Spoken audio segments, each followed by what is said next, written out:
Hello again to all our schools. I just want to share a simple enhancement to our automated class and teacher scheduler. Originally 8 rows lang kasi yun. Now I have added this button here. All you need to do is to click the number of rows you need to create your timetable. So for example, if you want to expand to 9 rows, just click 9. So as you can see, nadagdagan na yung time slot natin from 8 rows to 9 rows. So if you want to extend more to 10, just click 10, 11, or 12, and so on. So up to 16 rows na siya. If you click 16, you will be extended to 16 rows. Lahat ng timetables dito extended na rin after clicking those numbers. So from substitute teachers and also to our teacher class program. If you want to go back, for example, kung sobra na yung 16 rows, 10 rows lang for example, just click back 10 and there you go. So simple feature lang to be added. Marami kasi talaga yung nag-request, like for example sa kindergarten, hindi kasya yung 8 rows. So here's your request, granted na po. I finally had time adding this feature. Another reason din kasi bakit ko dinagdagan ng rows is that DepEd, again, narinig nyo naman siguro sa mga news, no, is planning to bring back the 1 hour time allotment. So if mangyayari yon, changes na naman sa mga timetables nyo. So but if you are using the Axe, so let's just go back to the home page. If you are using this in the plot sheet, just change the time, diba? So for example, if we go back to 1 hour, so 7:30 for example ang first period, 7:30 to 8:30. So automatically after typing this time slots, all our timetables na-change na rin yung time. So it will be easier for us to adjust sa mga changes. Now I also added a new timetable. So let's go back to home. As you can see, 4 na po yung timetable natin, types of timetable. One for our teacher, where we select only the name of our teacher, and andyan na, ready na yung mga timetables nila to be printed. Another timetable here, ito yung nadagdag, no? Timetable for all sections. So you just click the drop down and select the section you want to print. So automatically okay na yung timetable niya, ready to print na. And the rest, the same feature lang, no. There are also some few enhancements, like for example, if we go back to home page and we click this teachers information, as you can see may mga naka-highlight na mga teachers, no. These teachers are overloaded already. So after we distribute their teaching loads, for example ito, sample teacher lang ito ha, Boy Abunda for example, we assign, di ba, mga subjects sa kanya. So 2 Filipino 10, MAPE, marami yan. So all in all, nasa 33 hours per week na siya. So automatically mag-a-appear na to. If we check sa kanyang teacher class program, Boy Abunda for example, yes, 33 hours per week na siya. So overloaded na.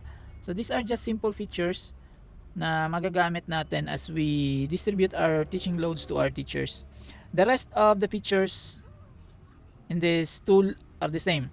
Like nung avoiding conflicts, no, I already posted this in our previous videos. I'll just try to zoom para madaling makita. So avoiding conflicts feature, so once the teacher is already encoded, hindi na siya mag-a-appear sa ating drop down. For example here, Chito Miranda is already plotted for Monday for section grade 10 Curie. So when we type to the next section Dalton, wala na si Chito Miranda sa drop down. So walang conflict talaga na mangyayari. If you want to copy paste, you can copy paste, but the system will also detect conflict. So that's just one of the features. Again, the rest of the features are just the same. Yun lang yung nadagdag ko, but very important because many schools are really requesting to expand or extend the number of rows. Now, may nagtanong din, paano maglagay ng flag ceremony, or should we say health break na lang, no? Because this is also very important nowadays. In the step 2, teacher's information, as we click here, itong name of teacher, pwede itong i-replace with activity. For example, health break. Now, I already put flag ceremony here. Now, if you want to add another activity, as you can see, pwede name ng teacher, pwede activity. So, for example, health break. or recess ba, you just type it there in the last name and it will appear in the drop down menu as we plot our subjects. For example, if you want to add here 10-minute break, for example 8:30 to 8:40 a.m. Oops, 8:40 a.m. health break on Friday. So if you click here sa Gradient Curie, you can see na may health break. So health break siya at that time, and you can also copy that to all other sections. If you want to copy this and paste it on other sections, then there you go, may conflict siya. But technically wala naman talagang conflict kasi lahat, for example itong lahat na section to naka health break sila, so there's no problem. So if we go back to the timetable per section, remember the section na Curie, Dalton, Einstein, health break nila on Friday 8:30 to 8:40. Let's check. Automatically dapat mag-appear yung grade 10 Curie. So as you can see on Friday 8:30 to 8:40 health break ng section grade 10 Curie. Tatlo yun sila, Dalton. So as you can see here, may health break din sa Dalton on 8:30 to 8:40, and also Einstein. Okay, so that's it. If you want to add again flag ceremony, the same lang, the same process lang, just add here. For example, let's go back to plot. Before first period naman ang flag ceremony, no? So maybe this time slot, don't make this as your first period. You can make it flag ceremony, for example. So flag ceremony 7, let's say 7:15 to 7:30. So that's 15 minutes, and we can copy and paste this to the next time slot, but for now sapawan muna natin, no? So instead of the first period, flag ceremony muna. Then of course walang subject yan kasi flag ceremony. I'll just copy and then paste it.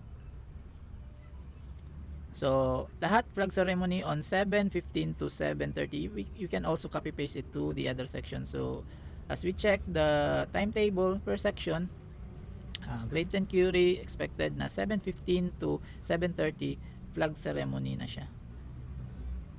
The same din dito, grade 10 Curie. So that's how we add activities na hindi naman class hours, like health break or other activities. I am planning to conduct an orientation to this, so to those who want a copy of this from Davao region, just fill out the user registration form.